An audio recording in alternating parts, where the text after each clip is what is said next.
Number 3, the governor of Kentucky toured areas in the southeastern part of the state today. That area was recently hit hard by flooding, a snowstorm, and dangerous cold. Today, Governor Andy Beshear was in Hazard, and he says 23 people have now died because of the flooding across the state. 15 shelters are still open, and 66 state highways are still closed.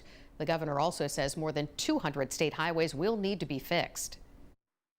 We keep getting hit over and over in Kentucky. 13 federal disaster declarations in the last 5.5 years alone. And while the why is hard to understand, I think we always see God in the response. We see good people. We see tough people that are always there for each other.